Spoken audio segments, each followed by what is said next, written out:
Gracias, Cecilia. Bueno, buenos días. Gracias por darnos el espacio. Este es un trabajo en equipo. Yo simplemente voy a presentar lo que hacen todos los colegas los 365 días del año. Así que vamos a compartir algo de información. Para ello vamos a presentar una agenda, hacer una breve presentación del servicio de internación que forma parte del Departamento de Alimentación y Dietoterapia, la relevancia clínica del paciente que deberá ser sometido a una cirugía electiva, presentar el programa Desayuno, que arrancamos allá hace 2 años con esta idea, y vamos a contarles después en qué consiste, desarrollar algunos datos sobre el trabajo que se implementó en el área de cirugía general con la finalidad de conocer la duración del ayuno preoperatorio en pacientes con cirugías programadas. Y por supuesto discutir algunos datos sobre el control de calidad de la terapia nutricional. Para los que no conocen, el Departamento de Alimentación forma parte de la Dirección General de Servicios Hospitalarios, es una estructura organizacional que se llevó a cabo allá en el año 2020. Pueden observar acá el departamento tiene 3 servicios, uno de ellos es el servicio de internación. Contamos con un plantel profesional de 34 licenciados en nutrición, de los cuales 18 pertenecen al servicio de internación tanto de adulto como de pediatría. Y contamos con 8 residentes. Vamos a hablar un poquitito y hacer una introducción de lo que es la malnutrición en el paciente hospitalizado. Vamos a poner un poco en escena de qué se trata.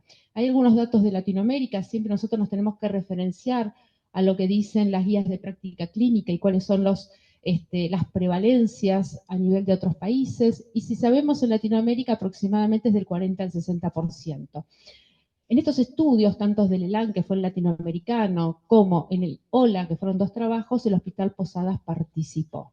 Y en general es del 40 al 60%. Luego, en Argentina, a través de la Asociación Argentina de Nutrición Enteral y Parenteral, que es la ANEP, se hicieron 2 estudios, uno en el año 99 y otro en el 2014, en el cual también participó el Hospital Posada en ambos estudios. La herramienta de valoración fue la evaluación global subjetiva y pueden observar que tanto la malnutrición severa como la moderada fue en el año 99 de un 47,3% y pensamos que muchos años después, luego de todo lo que se venía trabajando y toda la importancia que tiene la alimentación en los pacientes, que iba a bajar este porcentaje. No solamente no bajó, sino que aumentó. Entonces creo que tenemos mucho para hacer y nosotros acá en el hospital todos creo que estamos interesados en que esto mejore. Es así que también Argentina forma parte de, hace un año, 75 sociedades de toda Latinoamérica y toda Europa. Este fue un consenso, una declaratoria de Cartagena firmada en mayo del 2019, en donde menciona que el cuidado nutricional tiene que ser un proceso. Y también la Sociedad Europea de Nutrición menciona que el cuidado nutricional es un derecho humano. Así que qué importante que es esto, y lo cual todos los principios éticos de la nutrición clínica, toda la cultura institucional que tiene mucho que ver. Por otro lado, 21 representantes de toda Latinoamérica, en el cual tuve el honor de participar, desarrollamos este proceso que es el proceso de atención nutricional. Es decir, todo paciente que ingresa a una institución tiene que ser tamizado nutricionalmente para ver si ese paciente tiene riesgo nutricional o no. Y de ahí en más se actúan diferentes procesos, el diagnóstico nutricional, en el cual también formamos parte y participamos en la historia clínica. Luego el tercer paso, que es el cálculo de los requerimientos nutricionales para cada paciente y según la patología que ese paciente presenta, el monitoreo y la evaluación del estado nutricional, el seguimiento y, por supuesto, el paciente tiene derecho a tener continuidad en el manejo del cuidado nutricional. Todo esto tiene que ver en la gestión organizacional de nutrición en la institución y en este caso en el Hospital Posadas. Recién mencionó Cecilia la importancia de presentar las memorias. Bueno, nosotros presentamos todas, participamos en la estadística del hospital, la parte de internación hace 4 años que lo está haciendo, ustedes lo pueden ver y observar, y también lo que hacemos es la presentación de la memoria de todo lo que hacemos a lo largo del año. Y principalmente les mencionaba la importancia que tiene la valoración y el tamizaje nutricional. Nosotros utilizamos una herramienta que está validada tanto para áreas abiertas como para áreas cerradas. el MST, que es la Malnutrition Screening Tool, y el NRS 2002, que es para las áreas cerradas, y el indicador que utilizamos es pacientes con riesgo nutricional al ingreso de la institución. Observen la información, recuerde lo que les mencionaba anteriormente, los datos de Latinoamérica, que decíamos un 40 a un 60%. Nosotros evaluamos en el año 2022 5.456 pacientes divididos en cada una de las áreas, y observen en cuidados críticos un 68% de los pacientes presentan riesgo ya apenas ingresan a la institución. Entonces, esto es muy importante y qué labor que tenemos nosotros a la hora de trabajar, ya que con este escenario vemos qué es lo que va a suceder con ese paciente. En los cuidados intermedios un 60% y en los cuidados generales un 49%, teniendo en cuenta que de estos 5.456 pacientes, el 54% ya presenta riesgo de desnutrición. Por otro lado, esta es un poco la imagen para que ustedes puedan llegar a tener en cuenta la importancia que tiene. Pero por otro lado, también, si bien consideramos que no es una herramienta y muchos se guían por lo que dice el índice de masa corporal, tenemos que tener en cuenta que el índice de masa corporal no evalúa la composición corporal. Entonces, no nos tenemos que guiar esto. Esto sirve para estudios a gran escala y en pacientes a lo mejor con otro tipo de patología, pero en un paciente que se interna en la institución. Pero igual lo hicimos. Es un indicador de sobrepeso o obesidad al ingreso a la institución, tanto para áreas críticas como para cuidados generales, y observen la cantidad también de porcentaje. Tenemos un alto porcentaje, todo esto es en pacientes adultos, y también lo estamos viendo en la área de pediatría, la cantidad de pacientes que presentan obesidad. Por otro lado, hemos presentado también el POA. Nosotros elaboramos 2 indicadores, tanto para adulto como para pediatría. De los 12 pudimos completar 8, nos quedaron 4, quizás fuimos un poco ambiciosos, pero bueno, esto nos sirvió mucho para tener en cuenta la importancia que tiene para trabajar con indicadores de calidad. Vamos a ponernos, los hice un poquito de la puesta en escena, vamos a interpretar ahora qué es lo que tiene que ver con un paciente que deberá ser sometido a una cirugía. El estrés quirúrgico predispone a una disfunción de un sistema inmune que puede llevar a un mayor riesgo de infección, y también en el endotelio vascular se produce una oxigenación inadecuada de los tejidos que puede conducir a la isquemia. Los pacientes tienen mayor riesgo de resultados negativos si están malnutridos antes de la cirugía. Les mencionaba anteriormente la importancia de medir el índice de masa corporal, que solamente se hace a grande escala, pero tenemos que ver más allá del índice de masa corporal. Nosotros en el hospital no nos sirve medir el índice de masa corporal. ¿Por qué? Observen en esta imagen, esta tomografía, que creemos que las imágenes es lo que se va a utilizar para valoración nutricional. Y observen este índice de masa corporal de 30, dos pacientes totalmente diferentes, y si uno puede observar y ver más allá de lo que dice este índice de masa corporal, podemos tener en cuenta que ese paciente que nosotros decimos y a veces vemos y decimos, este paciente está gordito, tiene reserva, muy probablemente ese paciente presente una obesidad sarcopénica. Entonces, los pacientes pueden presentarse una cirugía con una variedad de síndromes y fenotipos nutricionales que se asocian muchas veces con peores resultados quirúrgicos. Entonces, tenemos términos de sarcopenia, obesidad sarcopénica, también la caquexia, que lo podemos ver en aquellos pacientes que presentan una patología oncológica, y fueron creadas por un consenso de expertos durante la última década. Comparten una característica fisiopatológica que es la reducción absoluta o relativa del músculo esquelético o deterioro de la función muscular, afectando negativamente los resultados de los pacientes. Nosotros en el hospital realizamos la evaluación nutricional objetiva. No solamente medimos el riesgo, sino después en esos pacientes que detectamos que tienen riesgo, tipo como un semáforo, en ese paciente que realmente está en riesgo, pasamos a la evaluación nutricional objetiva a través de determinados indicadores antropométricos. Por supuesto también están los bioquímicos y por supuesto el consumo de la ingesta alimentaria. Entonces, si queremos tener en cuenta la relevancia clínica de esto, sabemos que es un efecto adverso a la pérdida de peso sobre los resultados quirúrgicos. En el año 1936, Stadley demostró que aquel paciente que llegaba a una cirugía con una pérdida de peso mayor del 20%, la mortalidad posoperatoria era 10 veces mayor. 2 de cada 3 pacientes programados para una cirugía gastrointestinal están desnutridos o malnutridos al momento de la admisión. 3 veces mayor riesgo de desarrollar complicaciones posoperatorias, 5 veces mayor riesgo de mortalidad que los bien nutridos, y la malnutrición puede afectar la cicatrización de heridas. Cuando hablamos de malnutrición, acá englobamos los dos términos, la desnutrición por un lado y la obesidad por otro. Y si queremos saber cuál es el impacto del estado nutricional en pacientes quirúrgicos gastrointestinales, este es un estudio con 6.821 pacientes, 11 grupos diferentes de pacientes, se clasificaron en enfermedades benignas o malignas, y esto lo llevaron a mayor cantidad de estadía hospitalaria, y esto, por supuesto, va a estar relacionado con un mayor costo. Por eso es tan importante realizar una adecuada evaluación del estado nutricional. Entonces, ¿qué sucede si aplico una terapia nutricional adecuada en el momento oportuno en un paciente quirúrgico? Principalmente lo que voy a hacer es ahorrar 580 millones prácticamente de dólares en un año, y lo que vamos a tratar de evitar, o lo que va a disminuir si aplico esa terapia nutricional, es disminuir las complicaciones quirúrgicas.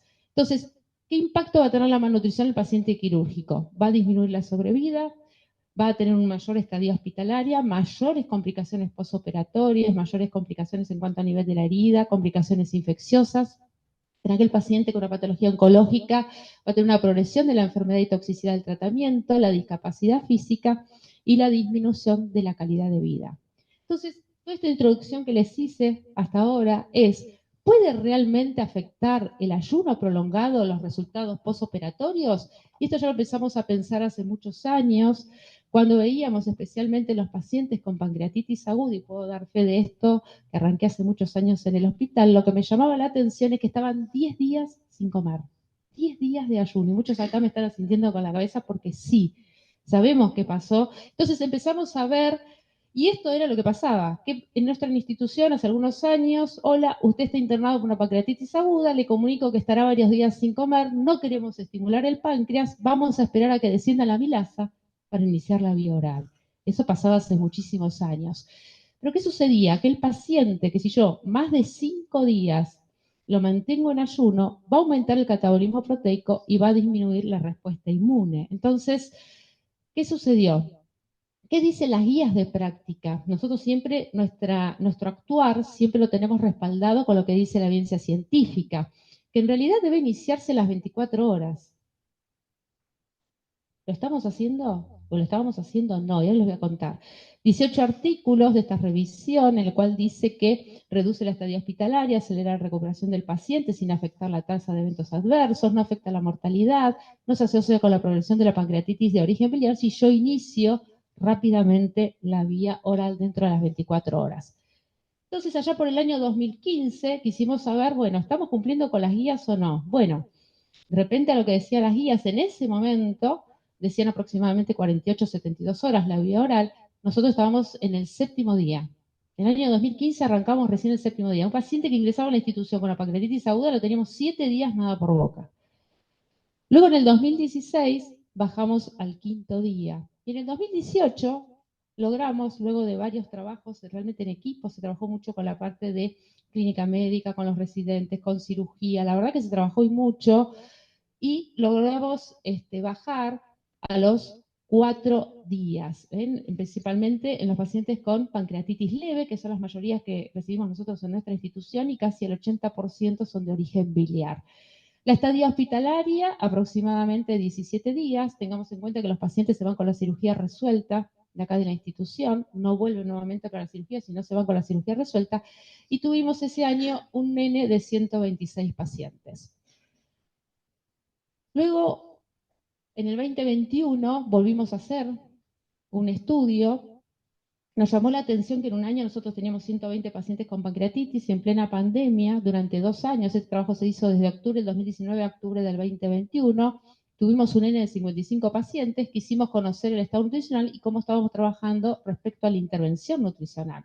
Habíamos dicho que las guías dicen que hay que empezar a las 24 horas. Bueno, solamente el 30% tuvo un inicio precoz, que lo tomamos en cuenta a menos de 48 horas, y el 71% comenzó de forma tardía. El 82% lo hizo con una dieta líquida, cuando las recomendaciones y las guías lo dicen que puede iniciar con una dieta sólida.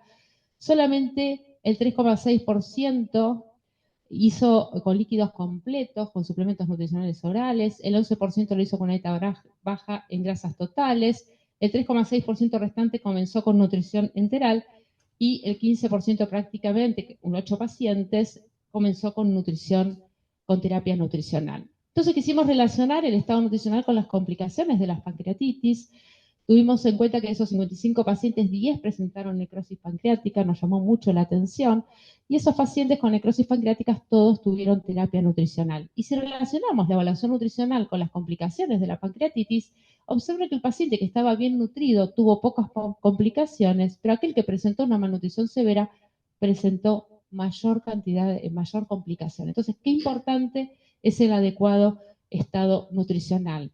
Entonces, ahora, metiéndonos un poquito más en el tema, si el ayuno preoperatorio en los pacientes que van a ser sometidos a una cirugía electiva, si es necesario ese ayuno.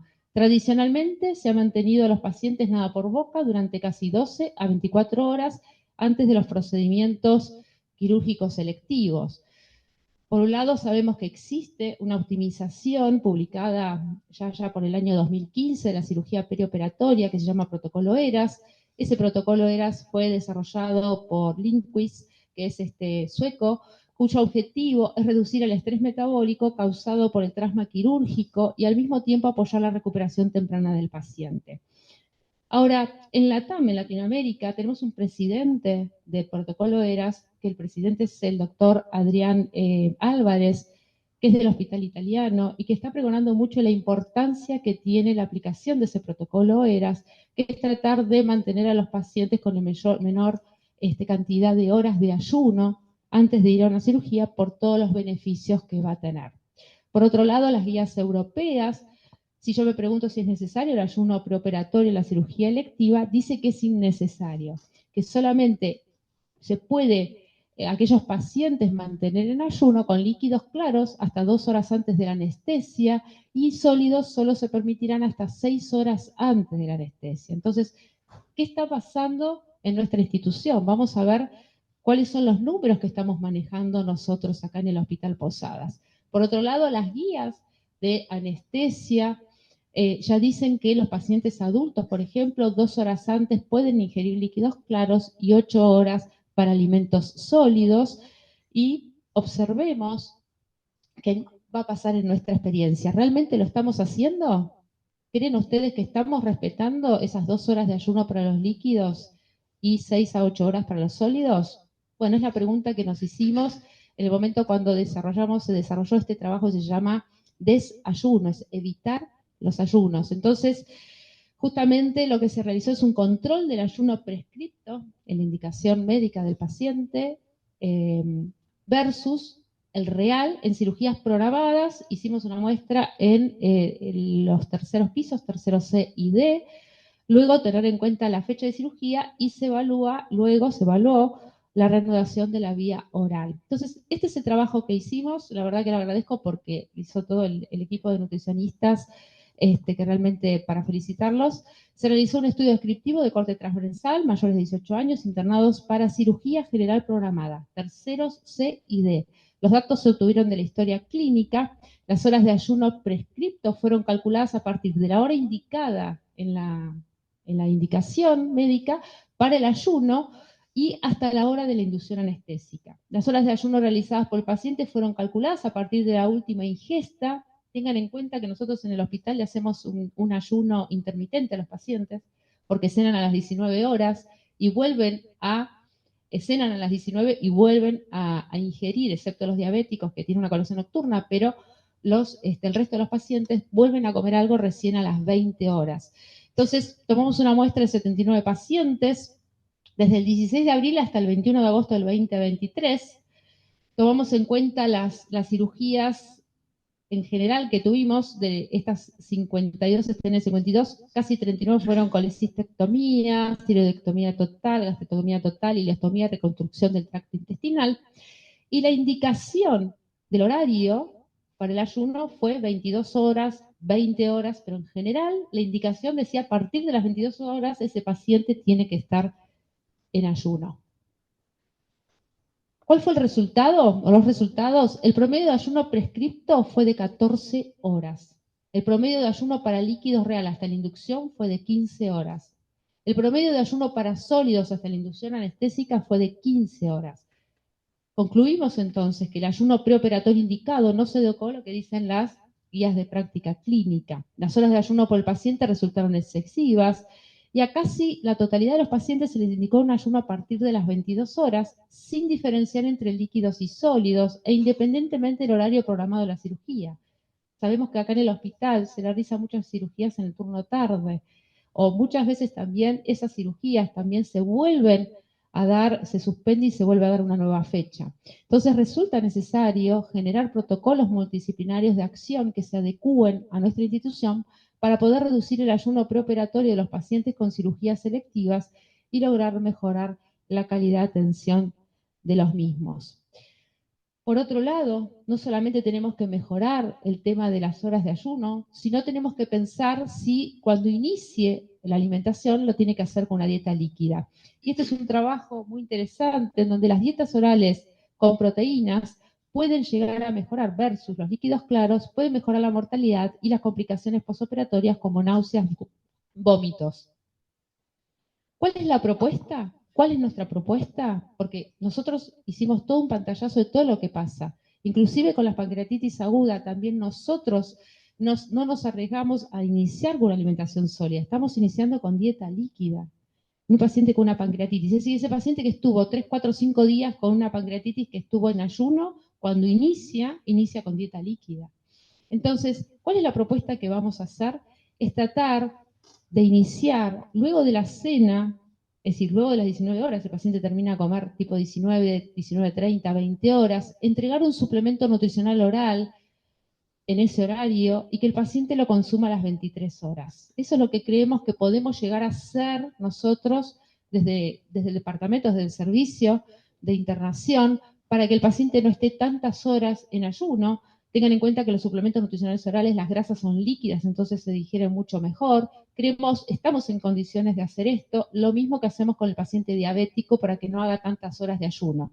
Entonces, esa es la propuesta que queremos hacer, creemos que sí es viable, tenemos que hablar, ya hemos hablado con anestesia, y creemos que realmente sí se puede hacer, quizás es empezar a cambiar esto de ayuno a partir de las 22 horas y empezar a trabajar. Contamos mucho también con la parte de enfermería, que son los que siempre son nuestros aliados y siempre nos van diciendo, este paciente hoy no se opera otro día, o no desayunó, o no almorzó. Así que creo que esto realmente es un trabajo para empezar a comenzar, ¿no?, el trayecto, y bueno, creemos que esto es importante. Por otro lado, contarles algo que estamos haciendo también en el servicio. Nosotros hacemos recuperación de costos de la terapia nutricional en los pacientes. Esto es algo que se hace en conjunto con facturación del hospital y con la auditoría médica, en los cuales trabajamos en forma conjunta las tres patas, ¿no? Facturación, auditoría y la parte de internación y lactario. Nosotros creo que somos uno de los pocos hospitales que recuperamos en ese paciente que tiene obra social, le cobramos y le facturamos a la obra social el recurso. Y observen que empezamos en el año 2019 con 96 pacientes, recuperamos allá 1,5 millones casi de pesos, pero observen en el año 2022 aumentamos a 137 pacientes, todavía necesitamos hacer más trabajo con la parte de adultos, en general es todo pediatría. El 22% corresponde a pacientes adultos y el 78% casi a pacientes pediátricos, y ir recuperando, aumentando ese porcentaje de costos de recuperación, porque eso es lo que va después y se recupera para el hospital. 137 pacientes en el año 2022, 123 millones de pesos que se recuperó del total de la internación, y 16 millones se recuperó en cuanto a lo facturado en concepto de terapia nutricional. Esto es algo nuevo también que estamos haciendo y que creemos que es importante cuando hablamos de tema de costos. Así que creo que esto es muy importante, y ahora los voy a dejar con Martín, que les va a explicar cómo estamos trabajando con el tema de la terapia nutricional. Bueno, buenos días a todos. Otro punto y otra línea de trabajo que tenemos dentro de este grupo de desayuno es la administración de la terapia nutricional, tanto oral como enteral. Actualmente nosotros tenemos en forma global, en lo que es la parte de adulto, casi un 40% de pacientes que reciben algún tipo de terapia. Ese porcentaje en las áreas críticas supera el 70% y en cuidados generales ronda el 25 al 30%. A lo largo de estos últimos años, en lo que es el departamento, fuimos ampliando el vademecum de fórmulas nutricionales disponibles. Eso gracias a la ampliación de la licitación que hizo el sector de producción. Contamos actualmente con 14 fórmulas destinadas a la población adulta y otras 14 para la población de pediatría. Eso nos da una variedad enorme y nos permite brindar una nutrición de calidad casi a todas las patologías que se internan en el hospital.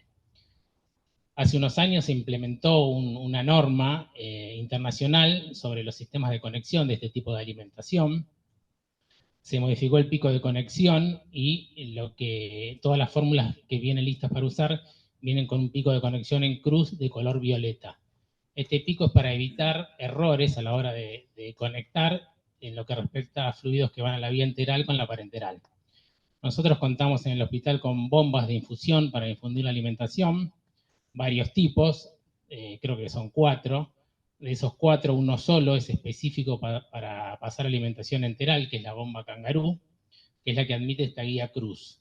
Como esas bombas no dan abasto para cubrir toda la demanda que tenemos de pacientes con terapia nutricional enteral, utilizamos otras bombas que en principio tienen fin de pasar fluidos o medicación, pero no admiten esta guía en cruz y usan el PIN común. A veces esa cantidad de bombas no da abasto y la alimentación termina pasando por goteo gravitatorio y eso genera una demora y una falta de administración.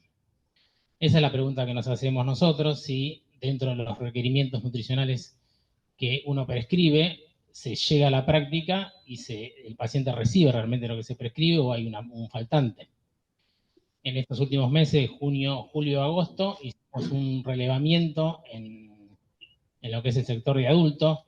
Lo hicimos solo del sector de adulto porque la verdad que en el sector de pediatría no es una problemática la falta de administración de la terapia nutricional.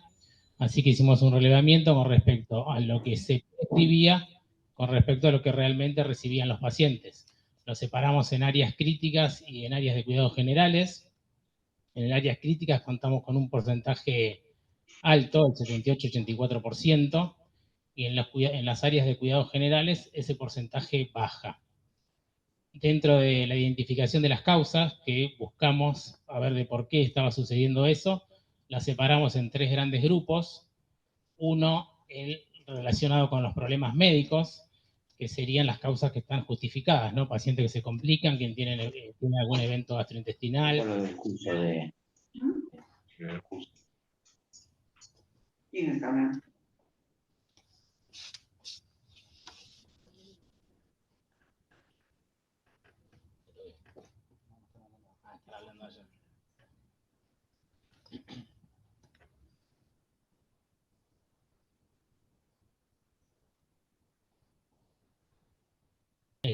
Como les decía, las causas médicas, que son las causas que realmente están justificadas. Después tenemos un grupo de causas mecánicas referidas a la obstrucción de la sonda, a la pérdida del acceso o al mal funcionamiento de la bomba. Y un tercer grupo que son las causas no justificadas, donde vemos que no se pasó la alimentación y no encontramos ninguna causa que justifique que eso no haya pasado. Esto nos genera, si esto sucede por un periodo corto no tiene impacto, pero si esto se va prolongando en el tiempo, eso genera una deuda calórica en el paciente y eso repercute en la recuperación, en la evolución y en la estadía hospitalaria.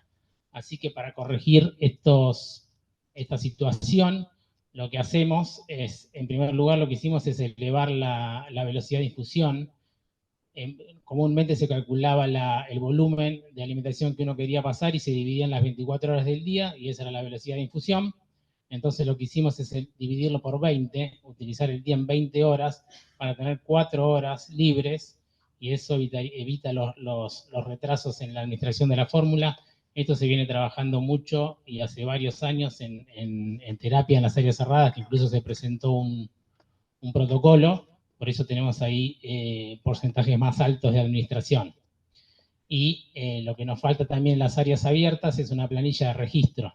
Área cerrada se maneja con una planilla de registro, donde se controlan todos los signos vitales, hemogluco, todo, y una columna incluye el pasaje de la alimentación, entonces hay un control más activo del pasaje de la alimentación.